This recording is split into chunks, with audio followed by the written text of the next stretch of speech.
Olá, sejam todos bem-vindos ao canal. Já aproveita e deixa o seu like, se inscreva no canal e vamos ao vídeo.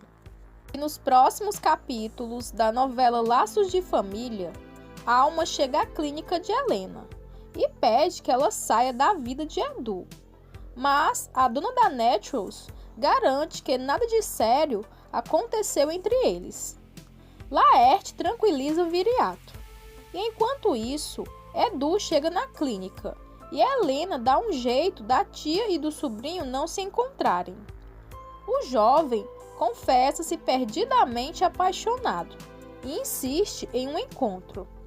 Sem conhecer, Pedro não gosta de Cíntia e Alex se surpreende ao saber que a sócia foi convidada pessoalmente por Alma para cuidar dos cavalos prediletos dela.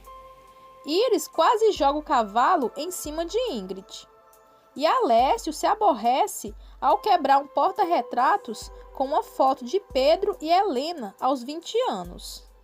Enquanto isso, Miguel convida Helena para jantar, mas ela não aceita. Alma se levanta da mesa irritada com Edu, que não vai jantar em casa. Silvia pede que Pedro leve-a junto na viagem para a fazenda de Alessio. E Helena cede aos carinhos de Edu. Helena e Edu se amam. Ivete consola Viriato e promete que vai ajudá-lo a resolver o problema. Enquanto isso, Alessio descobre que está realmente com os dias contados. Iris e Ingrid choram juntas. Alma esnoba Danilo e demonstra toda a sua preocupação dando voltas em torno da piscina. Enquanto isso, Edu, todo feliz, se joga de roupa e tudo na piscina. Alma observa tudo escondida e tem certeza que perdeu a parada.